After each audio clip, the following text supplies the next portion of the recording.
दोस्तों स्वागत है आपका ऑनलाइन क्लासेस विथ यशवंत साथ। आज के इस वीडियो में हम पढ़ेंगे राजस्थान में बहुउद्देशीय जल परियोजनाएं। राजस्थान की वो परियोजनाएं, जल परियोजनाएं जिनका उद्देश्य बहुत सारे हैं, उन बहुउद्देशीय जल परियोजना के बारे में पढ़ेंगे। एक बार देख लेते हैं अपन क्या क्या पढ़ेंगे। पहले पढ़ेंगे चंबल घाटी परियोजना, फिर राजस्थान नहर या इंदिरा गांधी नहर परियोजना, फिर माही बजाज सागर परियोजना, बिसलपुर परियोजना।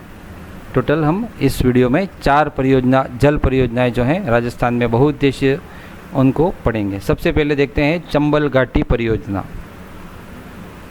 यह राजस्थान एवं मध्य प्रदेश की संयुक्त परियोजना है। चंबल घाटी परियोजना है वो 2 राज्यों की संयुक्त परियोजना है, राजस्थान और मध्य प्रदेश की। इसे चंबल नदी पर 1953 में प्रारंभ किया गया। चंबल नदी जो है हमारी, उसके ऊपर 1953 में इसको शुरू किया गया, चंबल घाटी परियोजना को। ये परियोजना है वो 3 चरण में पूरी होती है। जो 3 चरण है उसके देख लेते हैं। इस परियोजना के 3 चरण हैं। प्रथम चरण में मध्य प्रदेश के मंदसौर जिले में गांधी सागर बांध और नहर प्रणाली का निर्माण हुआ है। पहले चरण में, चूँकि ये 2 राज्यों की संयुक्त परियोजना है, राजस्थान और मध्य प्रदेश की, तो पहले चरण में मध्य प्रदेश का जो मंदसौर जिला है, उस मंदसौर जिले में गांधी सागर बांध और फिर उससे नहरें निकाली गई हैं, नहर प्रणाली का भी निर्माण हुआ है। द्वितीय चरण में राजस्थान के चित्तौड़गढ़ में रावतबाड़ा नामक स्थान पर राणा प्रताप सागर बांध बनाया है। राजस्थान में चित्तौड़गढ़ में राणा प्रताप सागर बांध चंबल घाटी पर। और तृतीय चरण में कोटा बूंदी जिले की सीमा पर जवाहर सागर पिकअप बांध और विद्युत ग्रहों का निर्माण हुआ है। ठीक है, इसके 3 चरण हैं चंबल घाटी परियोजना के। मध्य प्रदेश का मंदसौर जिले में गांधी सागर बांध, फिर राजस्थान के चित्तौड़गढ़ में रावतबाड़ा पर राणा प्रताप सागर बांध, और कोटा बूंदी जिले की सीमा पर जवाहर सागर पिकअप बांध और विद्युत ग्रहों का निर्माण बिजली बनाने के लिए। कोटा बैराज से राजस्थान में नहरों के माध्यम से सिंचाई की जाती है। ये जो कोटा बैराज है कोटा में, वहाँ से जो सिंचाई के लिए जल उस चंबल घाटी परियोजना से मिलता है और फिर उससे सिंचाई की जाती है। ये उसका मैप है चंबल घाटी परियोजना का। जैसे ये मध्य प्रदेश का इलाका आ गया और यहाँ से जैसे ये जो चंबल नदी बह रही है, उस चंबल नदी से कहाँ कहाँ पर बांध बनाए गए हैं ये सब यहाँ पर दिखाया गया है। जैसे कोटा का इलाका जहाँ पर ये जवाहर सागर बांध है, फिर ये राणा प्रताप सागर बांध है। ठीक है दोस्तों, इस वीडियो को आप रोक करके इसको और डिटेल में देख सकते हैं। आगे बढ़ते हैं। राजस्थान नहर या इंदिरा गांधी नहर परियोजना चंबल घाटी के बाद।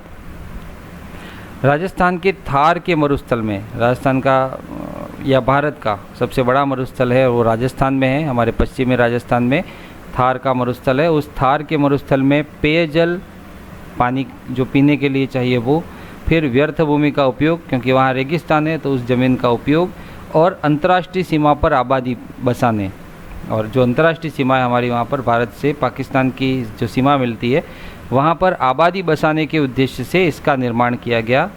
राजस्थान नहर या इंदिरा गांधी नहर परियोजना का पेयजल, व्यर्थ भूमि का उपयोग हो और अंतर्राष्ट्रीय सीमा पर आबादी बसे, इसके उद्देश्य से इस राजस्थान नहर या इंदिरा गांधी नहर का निर्माण किया गया। सतलज और रावी के संगम पर स्थित हरी के बैराज से इस नहर को निकाला गया है। सतलज और रावी दोनों नदियां जहां मिलती हैं वहां पर हरी के बैराज है, और हरी के बैराज जो है वहां से ये राजस्थान नहर या इंदिरा गांधी नहर को निकाला गया है, सतलज और रावी के संगम स्थल पर। यह एशिया की सबसे बड़ी मानव निर्मित नहर है। प्रश्न पूछा जा सकता है कि एशिया की सबसे बड़ी मानव निर्मित नहर कौन सी है, तो उसका उत्तर है राजस्थान नहर या इंदिरा गांधी नहर। इसकी लंबाई 649 किलोमीटर है। ये जो नहर है राजस्थान नहर या इंदिरा गांधी नहर, उसकी लंबाई है कुल 649 किलोमीटर। उसमें से 169 किलोमीटर ये पंजाब में है, 14 किलोमीटर हरियाणा में है और शेष 466 किलोमीटर राजस्थान में है। इस तरह से ये इसकी टोटल 649 किलोमीटर की लंबाई में सबसे ज़्यादा ये राजस्थान में है, 466 किलोमीटर। फिर उसके बाद सेकंड नंबर आता है पंजाब का 169 किलोमीटर और तीसरे नंबर पे हरियाणा 14 किलोमीटर। इस नहर से राजस्थान के 9 जिलों में पानी मिलता है। 29 कस्बों में और 3,461 गाँवों में पेयजल की आपूर्ति की जाती है। क्योंकि वहाँ पर हमको सबको पता है कि थार का मरुस्थल है और उस थार के मरुस्थल में कहीं पर पानी की सुविधा, पेड़ पौधे ये सब कुछ नहीं होने की वजह से इस नहर का जो बहुत ज़्यादा उपयोग है उधर। इस नहर को 2 चरणों में पूरा किया गया है, राजस्थान फीडर और मुख्य नहर। ये जो राजस्थान नहर या इंदिरा गांधी नहर है उसको 2 चरण में पूरा किया गया है, एक तो राजस्थान फीडर और दूसरा इसको कहा गया है मुख्य नहर। राजस्थान फीडर आरंभिक स्थल से मसीतावली तक, यानी जो भी इसकी स्टार्टिंग है जहाँ हरिके बैराज से जहाँ से निकाला गया है वहाँ से लेकर के मसीतावली तक 204 किलोमीटर राजस्थान फीडर में ये नहर है अपनी। और फिर मुख्य नहर है वो मसीतावली से मोहनगढ़ के अंतिम बिंदु तक, मसीतावली से मोहनगढ़ के अंतिम बिंदु तक 445 किलोमीटर मुख्य नहर है। इस नहर से विभिन्न शाखाएं और लिप्ट नहर निकाली गई हैं। ये जो नहर है हमारी उससे फिर दूसरी और छोटी छोटी शाखाएं निकाली गई हैं। और लिफ्ट नहर क्या है इसको अपन देखेंगे। पश्चिमी सीमा पर 9 शाखाएं ढाल के अनुरूप हैं। जो हमारी पश्चिमी सीमा है पश्चिमी दिशा में जो पाकिस्तान की तरफ वाली, वहाँ पर 9 शाखाएं ढाल के अनुरूप। ढाल के अनुरूप का मतलब कि जिधर ढलान है तो ढलान में फिर ज़्यादा मशक्क़त करनी नहीं पड़ती पानी को पहुँचाने के लिए। तो ढाल के अनुरूप पश्चिमी सीमा पर 9 शाखाएँ हैं।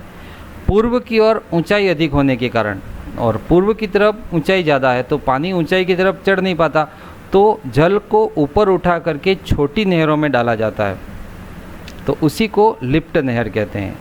9 शाखाएं जो ढाल के अनुरूप हैं पश्चिमी सीमा पर वो तो सीधा पानी चला जाता है, परंतु जब ज़मीन ऊंचाई की तरफ होती है तो वहाँ पर पानी को ऊपर उठा करके छोटी नहरों में डाला जाता है, उसी को लिफ्ट नहर कहते हैं। तो इस नहर से विभिन्न शाखाएं और लिफ्ट नहरें निकाली गई हैं। लिफ्ट नहर के माध्यम से पेयजल उपलब्ध कराया जाता है, पीने का पानी उपलब्ध कराया जाता है। लिफ्ट नहरों की भी कुल संख्या 9 है और जो ढाल के अनुरूप जो दूसरी शाखाएं निकाली गई उनकी भी संख्या 9 है। तो 9 विभिन्न शाखाएं, विभिन्न नहरें और 9 लिफ्ट नहरें हैं। और ये जो 9 लिफ्ट नहरें हैं इसमें से 2 अभी निर्माणाधीन हैं जिनका काम चल रहा है। अब इस परियोजना को बाड़मेर के गडरा रोड तक बढ़ा दिया गया है। पहले जो शुरू में इसकी लंबाई में थोड़ा कन्फ्यूज़न हो सकता है आपको, क्योंकि अब इस लंबाई को बढ़ाया गया है और वो बाड़मेर के गडरा रोड तक बढ़ाया गया है और फिर इसको और आगे बढ़ाने की संभावना है। यह पूर्णतया 100% राजस्थान की सिंचाई परियोजना है, क्योंकि बहुत सारे सिंचाई के काम यहीं से पूरे होते हैं, इसी राजस्थान नहर या इंदिरा गांधी नहर से। तो रेगिस्तान के इलाके में जहाँ पानी की बहुत ज़्यादा किल्लत है वहाँ पर उसके लिए ये वरदान साबित हो रही है राजस्थान नहर या इंदिरा गांधी नहर, जिसकी 9 शाखाएँ ढाल के अनुरूप हैं, 9 लिफ्ट नहरें हैं, जिसमें ये जो राजस्थान नहर से सिंचाई, पेयजल और बाकी सब काम किया जाता है। इंदिरा गांधी नहर परियोजना या राजस्थान नहर परियोजना, जैसे हमारा राजस्थान का मैप का ये जो बॉर्डर वाला इलाका, इधर यहाँ पाकिस्तान आ जाता है और ये हमारा भारत का इलाका, तो ये जो नहर है वो पूरे उस सीमावर्ती जो हमारे इलाके हैं वहाँ से ये क्रमशः बढ़ रही है और ये फिर आगे गडरा रोड तक यहाँ पर और आगे जाएगी। ठीक है दोस्तों, ये राजस्थान नहर या इंदिरा गांधी नहर जो उधर से भाखड़ा नहर क्षेत्र से, उधर जो हमने पढ़ा था पंजाब में, वहाँ से आती हुई ये दिख रही है। क्योंकि ये जो नदियाँ हैं, 2 नदियाँ जहाँ मिलती हैं, अभी अपन ने पढ़ा था, जिन 2 नदियों से जहाँ संगम स्थल है वहीं से ये निकाली गई हैं। तो सतलज और रावी जो नदियाँ हैं वहीं से निकाली गई हैं। ओके, आगे बढ़ते हैं। माही बजाज सागर परियोजना, यह राजस्थान और गुजरात की संयुक्त परियोजना है। इसके पहले जो हमने पढ़ी थी वो भी 2 राज्यों की संयुक्त परियोजना थी, पर वहाँ पर कोई और नाम थे। यहाँ पर राजस्थान और गुजरात की संयुक्त परियोजना माही बजाज सागर परियोजना है। यह परियोजना विंध्याचल पर्वत से निकलने वाली माही नदी पर 1971 में प्रारंभ हुई। विंध्याचल पर्वत से निकलने वाली नदी माही नदी, और उस माही नदी पर 1971 में यह परियोजना शुरू हुई, माही बजाज सागर परियोजना। माही नदी के प्रवाह मार्ग में डूंगरपुर और बांसवाड़ा के आदिवासी क्षेत्रों के विकास के लिए इसको प्रारंभ किया गया है। और यहाँ पर जो विकास के लिए पेयजल, सिंचाई, विद्युत, ये सब चीज़ें इससे काफ़ी कुछ प्रभाव पड़ा डूंगरपुर और बांसवाड़ा के इस क्षेत्र में। बांसवाड़ा के बोरखेड़ा नामक स्थान पर माही बजाज सागर बांध बनाया गया है। बांसवाड़ा में बोरखेड़ा नामक जगह पर माही बजाज सागर बांध है और गुजरात में गुजरात सरकार की लागत से कडाणा बांध बनाया गया है। जैसा स्टार्टिंग में अपन ने देखा था, राजस्थान और गुजरात की संयुक्त परियोजना है। तो राजस्थान में बांसवाड़ा के बोरखेड़ा पर माही बजाज सागर बांध और गुजरात में कडाणा बांध, ये दोनों बांध बनाए गए हैं माही बजाज सागर परियोजना के अंतर्गत। इससे नहर प्रणाली को विकसित करने के लिए मुख्य बांध से 500 मीटर नीचे, जो मुख्य बांध है हमारा, उससे 500 मीटर नीचे कागदी पिकअप बांध बनाया गया है। जो मुख्य बांध बोरखेड़ा में है, वहाँ से 500 मीटर नीचे कागदी पिकअप बांध बनाया गया है और उस कागदी पिकअप बांध से विद्युत तंत्र हेतु मुख्य बांध पर 2 विद्युत गृह बनाए गए और यहाँ से फिर बिजली उत्पादन का कार्य भी किया जाता है मुख्य बांध से।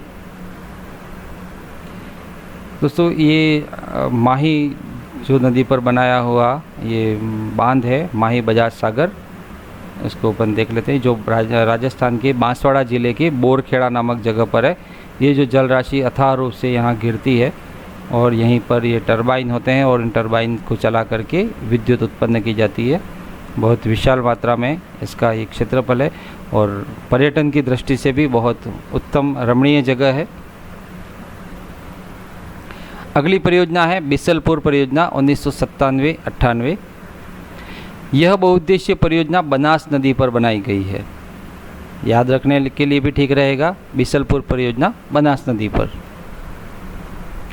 टोंक जिले के टोडा रायसिंह कस्बे के पास बिसलपुर स्थान पर यह बांध बनाया गया है। बिसलपुर परियोजना का टोंक जिले में टोडा रायसिंह, ठीक है, ये भी याद रख सकते हैं अपन, टोंक और टोडा रायसिंह। यह बांध 574 मीटर लंबा है और 39.5 मीटर ऊंचा है। बिसलपुर परियोजना का बांध जो टोंक जिले में बनाया है वो 574 मीटर लंबा है और 39.5 मीटर ऊंचा है। बांध के दाएं और बाएं किनारे से 2 नहरें निकाली गई हैं। जैसे अपन ने उसमें देखा था, पहली जो परियोजना थी हमारी हीराकुंड वाली जो परियोजना थी, बड़ी परियोजना, उसके भी दोनों तरफ जो नहरें निकाली गई थी दाएं और बाएं, ठीक वैसे ही बिसलपुर परियोजना में भी दाएं और बाएं 2 नहरें निकाली गई हैं। इस परियोजना से सवाई माधोपुर जिले को सिंचाई, जयपुर शहर और अजमेर, केकड़ी, सरवाड़, ब्यावर और रास्ते में आने वाले गांवों को पेयजल और टोंक जिले के 256 गांवों में सिंचाई हेतु जल के लिए ये परियोजना बनाई गई है, बिसलपुर परियोजना। तो कई सारे ज़िले, कई सारे गांव, कई सारे कस्बे इनसे लाभान्वित हो रहे हैं बिसलपुर परियोजना। और ये बिसलपुर परियोजना का विहंगम दृश्य आपके स्क्रीन के ऊपर दिखाई दे रहा है, जहाँ से अथाह जल राशि हमको इसमें दिखाई दे रही है। बिसलपुर का ये डैम टोंक जिले के टोडा रायसिंह में। दोस्तों, वीडियो कैसा लगा प्लीज़ कमेंट कीजिएगा, लाइक शेयर ज़रूर कीजिएगा और सब्सक्राइब करना ना भूलिएगा, ताकि अगले वीडियो आपको समय पर मिल सके और आपकी जानकारी बढ़ सके। और बहुत बहुत धन्यवाद आपको सब्सक्राइब जिन्होंने कर लिया है, और जिन्होंने अभी तक नहीं किया है तो बेल आइकन जो आपके स्क्रीन के ऊपर दिख रहा है इसको ज़रूर दबा दें। धन्यवाद।